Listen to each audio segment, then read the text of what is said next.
Students, last video में मैंने आपको रिवीजन करवाया था नाउन्स का। आज मैं आपको प्रोनाउंस का रिवीजन करवाऊंगा। आपका 13 जून को इंग्लिश का ऑनलाइन टेस्ट है। उसमें MCQ क्वेश्चंस आएंगे, 20 क्वेश्चंस आएंगे। तो उसके लिए इन सभी टॉपिक्स जो मैं करा रहा हूँ रिवीजन में, उनको अच्छी तरह से प्रिपेयर करिए, उन वीडियो को ध्यान से समझिए। हर क्वेश्चन के 4 आंसर होंगे और उसमें एक क्वेश्चन मतलब क्वेश्चन का एक आंसर करेक्ट होगा और 3 इनकरेक्ट होंगे। तो ध्यान से इन वीडियोस को समझो और एक्सरसाइज की प्रैक्टिस करो। Now pronouns. Pronouns are the word which are used in place of nouns. Pronoun यानी कि सर्वनाम। प्रोनाउंस सर्वनाम वो शब्द होते हैं जो संज्ञा के स्थान पर प्रयोग किए जाते हैं। आपने छोटी क्लासेस में भी ये सीखा है।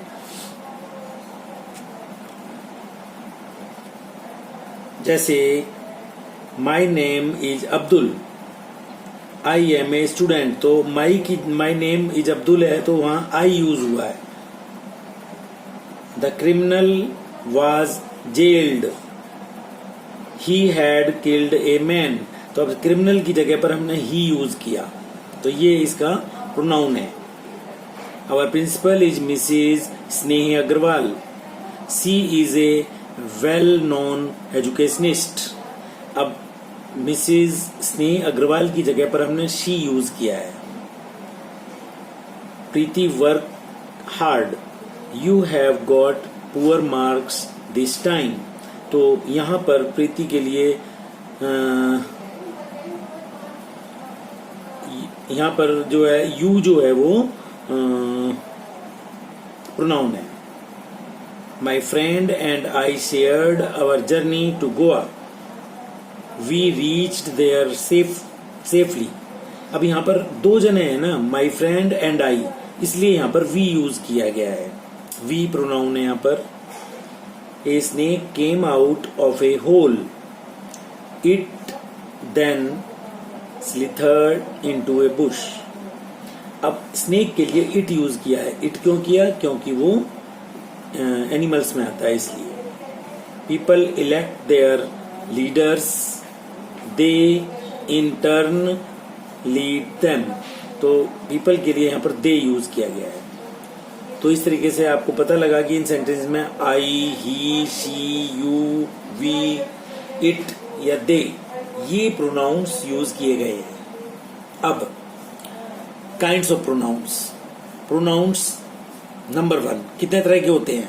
पहला पर्सनल प्रोनाउन, दूसरा interrogative pronoun, third relative pronouns, चौथा डिमॉन्स्ट्रेटिव प्रोनाउन, पांचवा डिस्ट्रीब्यूटिव प्रोनाउंस, छठा रेसिप्रोकल प्रोनाउंस, सातवां रिफ्लेक्सिव प्रोनाउन और आठवां इंडेफिनेट प्रोनाउंस। तो first personal pronoun. The words replacing names of persons और things are called personal pronouns. Pronouns I, we, you, he, she, it and they are called personal pronouns. Number 2, interrogative pronouns. Interrogative pronouns are WH family words which when placed before a sentence ask questions. मतलब WH family के जो words होते हैं वो interrogative pronouns कहलाते हैं। The interrogative pronouns are who, what, whom, which and whose. Examples: who saved the drowning child. तो who आ गया यहाँ पर। What does a mouse do with its sharp teeth. तो what आ गया। Whom did they appoint the headman of the village. तो whom आ गया। Which is the government department that deals with welfare schemes. तो यहां पर विच आ गया। Whose was the article published in the school magazine. यहां पर हुज है। तो इस तरह WH words who, what, whom, which and whose, ये सारे के सारे इंटरोगेटिव प्रोनाउंस हैं. Next number 3, relative pronouns. If any of the WH family words who, whom, which या whose or that is used in middle of sentence to refer to some already mentioned noun, it is called a relative pronoun. मतलब sentence के बीच में जब ये WH word आता है तो वो रिलेटिव प्रोनाउन रिलेटिव प्रोनाउन कहलाता है, रिलेटिव प्रोनाउन की तरह यूज होता है. एग्जाम्पल्स जैसे देखो, the student who came late was punished by the headmaster. अब यहाँ बीच में हु आ गया तो ये रिलेटिव प्रोनाउन है. The old man and the sea which is a famous novel is my favourite. तो यहाँ पर old man and the sea, ये नॉवेल का नाम है, उसके लिए विच यूज किया गया है, ये प्रोनाउन है, relative pronoun. Mister Sharma whom I invited for dinner is my neighbor. तो whom जो है वो रिलेटिव प्रोनाउन है. तो this is the boy whose parents are missing. तो यहाँ पर whose वर्ड जो है वो रिलेटिव प्रोनाउन है. The crowd that had gathered to see the celebrity started thinning as he left. तो that वर्ड जो है वो यहाँ रिलेटिव प्रोनाउन है. इसके बाद नंबर 4 अगला आता है डिमोन्स्ट्रेटिव प्रोनाउन. डिमोन्स्ट्रेटिव मतलब TH फैमिली के जो वर्ड्स होते हैं जैसे दिस, दैट, दीज, दोज, ये सारे डिमोन्स्ट्रेटिव प्रोनाउंस होते हैं. The words which point out और indicate some noun are called demonstrative pronouns. जो TH फैमिली से जो वर्ड्स बनते हैं वो डिमोन्स्ट्रेटिव प्रोनाउंस कहलाते हैं. जैसे examples, this is my pen, this आ गया यहाँ पर TH फैमिली से. Is that your house, question mark, तो ये दैट आ गया यहाँ पर. These are the children that live in my neighbourhood, तो यहाँ दीज आ गया. इसके बाद those are some fresh fruits, तो ये दोज आ गया यहाँ पर. Such are the rewards of loyalty, तो सच आ गया. मतलब दिस, दैट, दीज, दोज के अलावा एक सच जो है वो भी डिमोन्स्ट्रेटिव प्रोनाउन में ही आता है. Next distributive pronouns. The word which treat a noun word in a one at a time manner are called distributive pronoun. कैसे?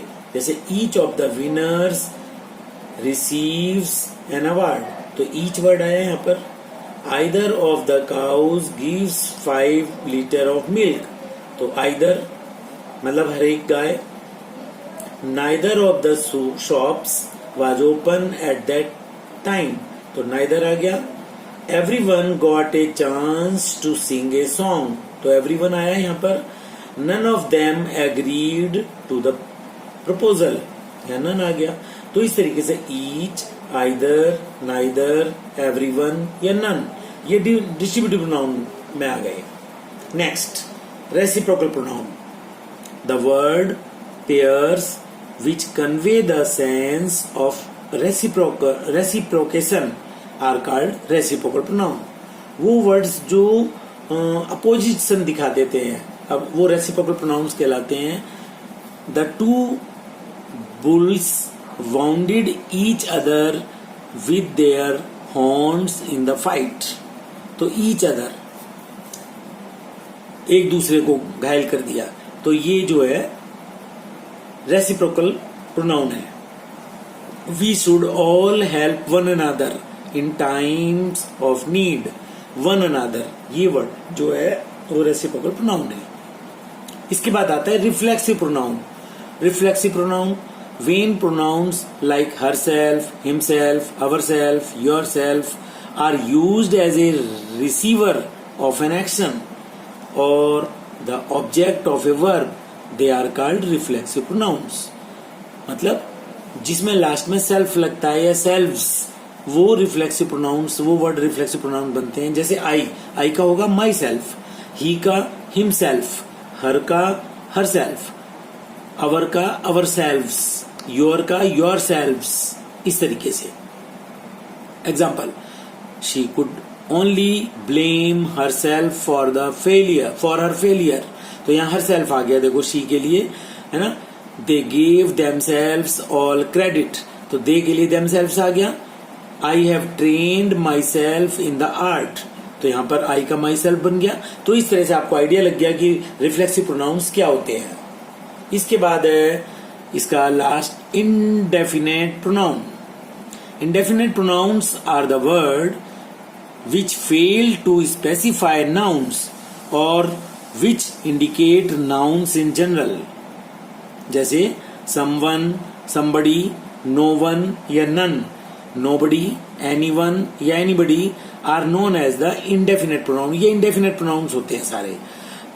someone and somebody are affirmative in nature, जैसे example, someone took my pencil away, या somebody has broken our flower vase into pieces। no one and nobody, इसके लिए कैसे होगा, ये negative के लिए शो होता है। nobody took notice of the wounded cat, या no one attended the annual general meeting। तो इस तरीके से आपको अंदाजा लगा। इसके बाद है anyone या anybody। Does anyone know the name of smallest creature on earth?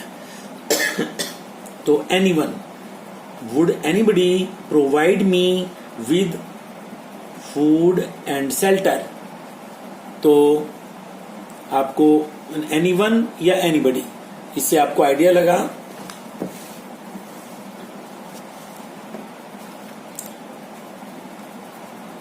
अब इसकी exercise, fill in the blanks with appropriate pronouns. मतलब हमें फिलअप में कोई एप्रोप्रिएट प्रोनाउन भरना है। जैसे the monkey was sitting on the branch of a tree.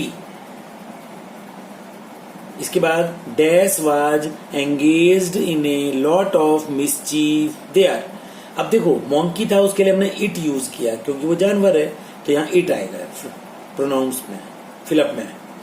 Number 2, the manager was not honest. Dash accepted bribes from the people. अब manager के लिए यहाँ पर ही यूज होगा क्योंकि मेल है वो। मेल वैसे तो दोनों मैनेजर को दोनों हो सकते हैं, पर यहाँ पर हमने मेल माना है तो इसको ही यूज किया है। वैसे ही ओब्लिक शी भी लगा सकते हैं। My mother's name is Mrs. Amrit. Dash is a homemaker, तो माई मदर के लिए यहाँ पर शी लगा सकते हैं। या जैसे नाम है मिसिज अमृत, तो उसके लिए शी यूज कर सकते हैं फीमेल से, इसलिए। When the cat had licked the milk dry, dash went away from there. यहाँ पर जानवर है वो कैट, इसलिए उसके लिए इट यूज किया गया है। Indians follow various religions, dash are also very tolerant of other faiths। तो यहाँ पर इंडियंस बहुत सारे होते हैं, इंडियंस के लिए बोला गया है तो दे यूज होगा, यहाँ पर प्रोनाउन दे लगेगा। You have become very weak, the doctor will give dash some medicines, तो यहाँ पर give you आएगा। The Taj Mahal dash hundreds of foreigners visit daily is one of the 7 wonders of the world.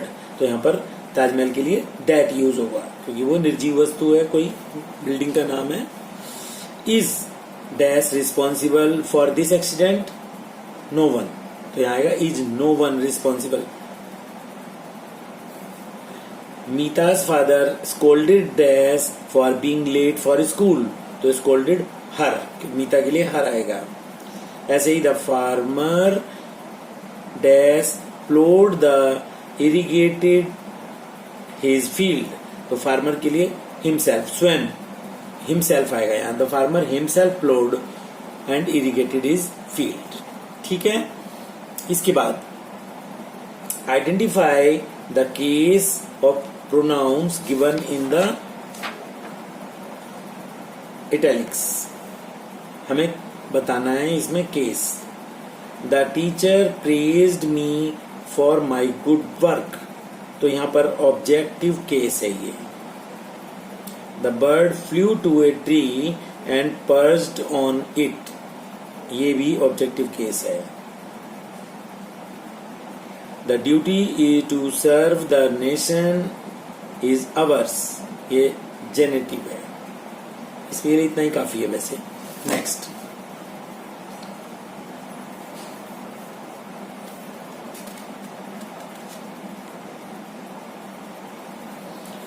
Fill in the blanks in the following sentences with suitable pronouns. जैसे dash of the twins stood first in class. तो यहाँ पर which आएगा. Which of the twins stood first in the class? Dash are the stamps I have been collecting. तो these आएगा यहाँ पर. These are stamps. क्योंकि ज्यादा है वो एक से इसलिए. With this deal the orchard will be theirs. I के लिए माई सेल्फ लगेगा यहाँ पर. I myself told them to do the work.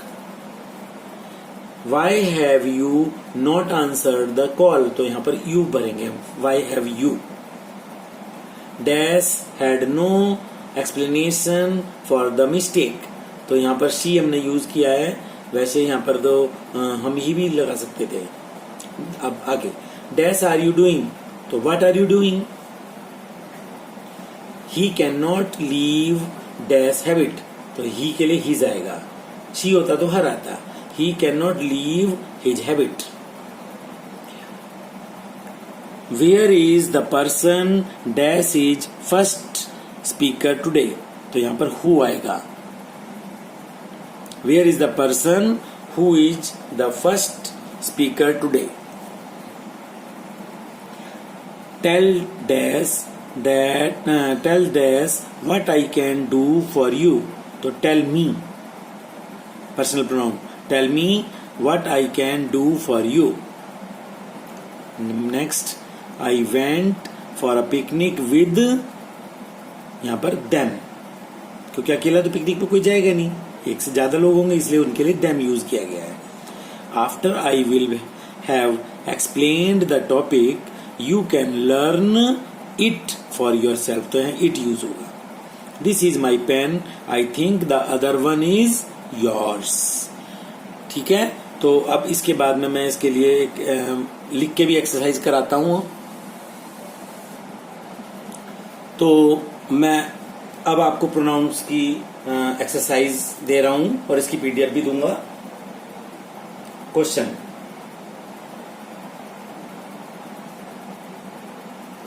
Fill in the blanks with I, me, we or us. First, did you ask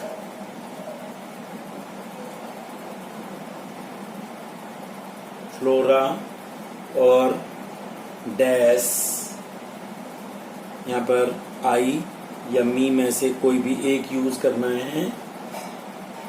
ठीक है. तो यहाँ पर लगेगा me. Number 2, Nitin and dash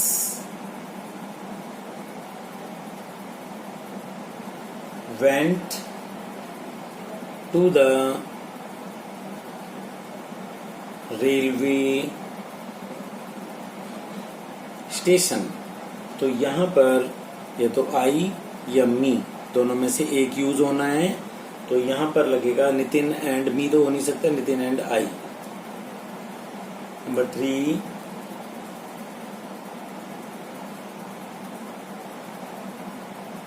will you let Hari and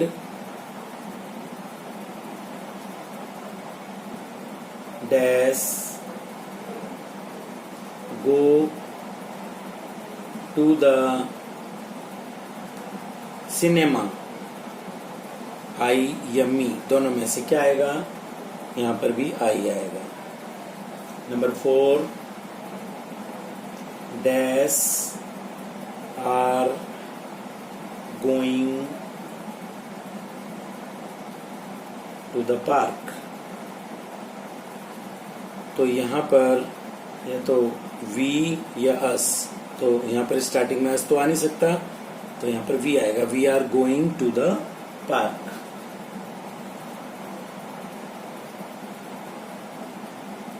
पांचवा, they met dash at the bus stop. तो यहाँ पर वी या अस आएगा, है ना? तो उसके लिए यहाँ पर दोनों में से यहाँ अस आ जाएगा। Next question,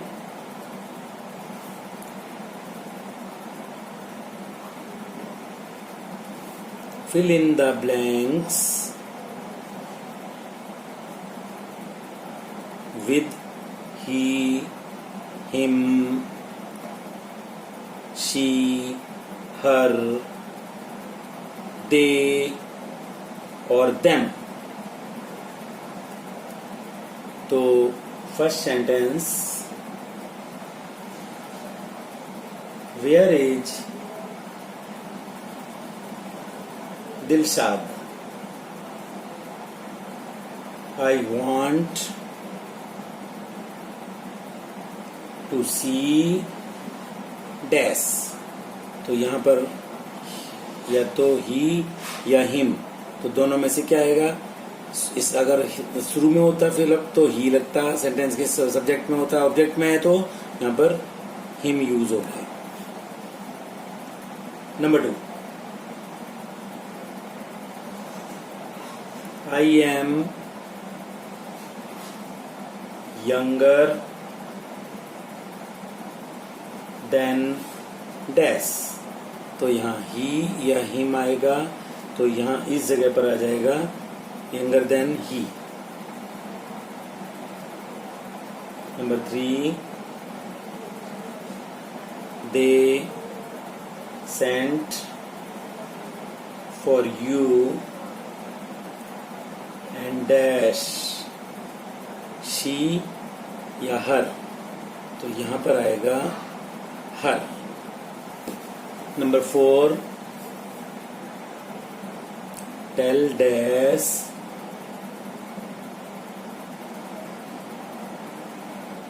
to go them. तो दोनों में से हम क्या भरेंगे इसमें? Tell them, tell them to go away. Next, number 5, I can play much better than she या her। तो यहाँ पर आएगा I can play much better than her। Number 6,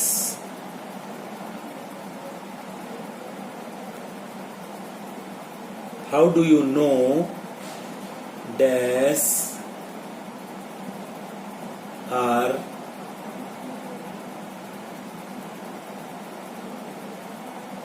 Romanians? तो यहाँ पर ब्रैकेट में आएगा दे या देम, तो यहाँ पर भरेंगे how do you know they are Romanians. तो इस तरीके से ये दूसरी एक्सरसाइज कंप्लीट हो गई।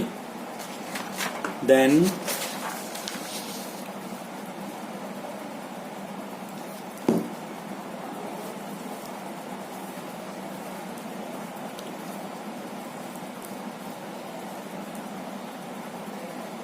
क्वेश्चन नंबर, नेक्स्ट क्वेश्चन है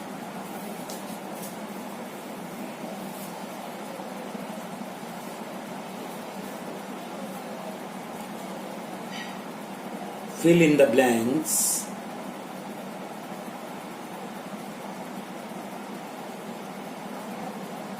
with the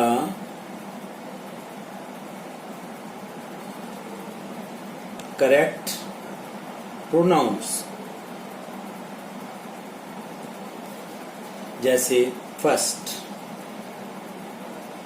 my tulips are yellow.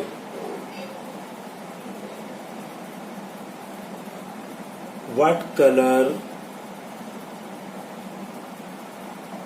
are dash? तो यहाँ पर your या yours, तो यहाँ आएगा what color are yours. Number 2, that book is hers. This is dash, my या mine, तो यहाँ पे आएगा this is mine. Third,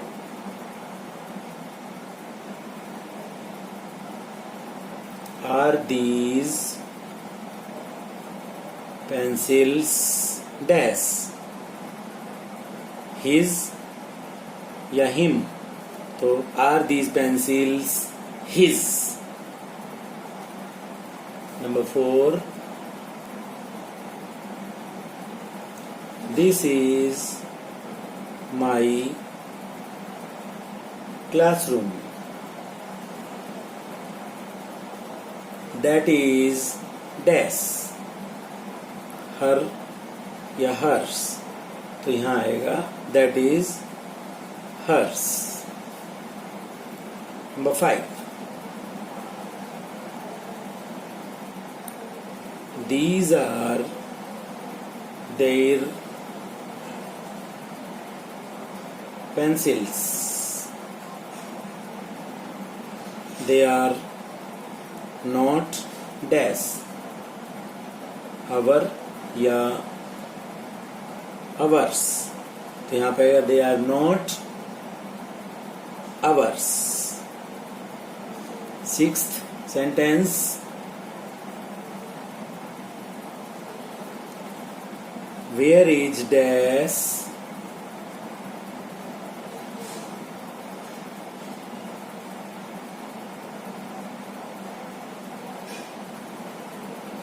Their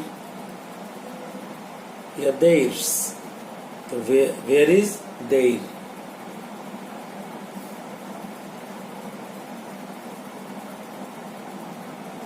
Then next question,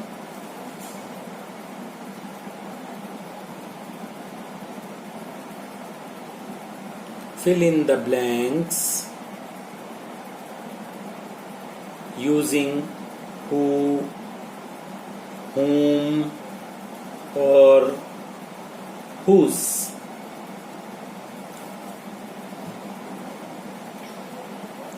First, dash is known as the father of the nation, तो यहाँ पर आएगा who. Number 2, dash do you mean, तो आएगा what do you mean. Third, dash did you call, तो आएगा whom did you call. Next, dash was that speaking to you, तो इसमें क्या भरेंगे who was that speaking to you. Number 5, with dash are you living? यहाँ आएगा with whom. With whom are you living? Number 6, to dash were you speaking? तो यहां पर भी whom आएगा. To whom were you speaking?